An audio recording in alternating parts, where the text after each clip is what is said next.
Ulug'bek aka, hozir bu blokimizda nechta odam kvartirasini remont qilyapti? Taxminan bir 19 ta kvartira Remont remont ketyapti. ketyapti. Общий 200 ta kvartira bo'lsa, 10% remontini boshlagan, to'g'rimi? Shunaqa. Hozir qolganlarga remontni boshlashga hamma sharoitlarni qilib berganmisiz? Svet, suv hammasi bormi? Svet bor. Svetda Ha. umuman muammo yo'q, chunki har 3 ta etajga biz shit qo'yganmiz. Bemalol remont uchun ishlatsa bo'ladi. Bemalol tokdan. U kim pul to'laydi uchun? O'zi to'laydimi pulni? Yo'q, hozir bizning hisobdan ketyapti. Bo'ldi, bizning hisobdan Bizning ketayotgan bo'lsa, pul olmaymiz u uchun. Bo'ldi, bemalol foydalanib remontligini qilib atigi 19 ta dona odam remontni boshlabdi. Lekin kaltni deyarli hammaga berib yuborganmiz. Xo'p, keyin yana bir savol berishyapti. Bu yerda ustalar ishlamayapti deb yozishibdi-da. Bu blokka kirdi, mana bu yoqda ishlayapti, bu blokda ishlamayapti deb. Именно xuddi shunaqa kommentni men o'zim o'qidim. Tushuntirib bering, nimaga bu yerda hech kim ishlamayapti?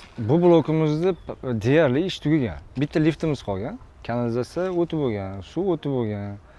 Gaz turbamiz qolgan. U gaz turba endi bu yoqdan tortib kelgandan keyin qilamiz. Bitta liftimiz qolgan. Lift Qolgan hozir narsalar olib keldik, o'rnatyaptimi? To'g'risini aytsam, Olib kelib montajchilar tushirib qo'yibdi, to'g'rimi? tushirgan.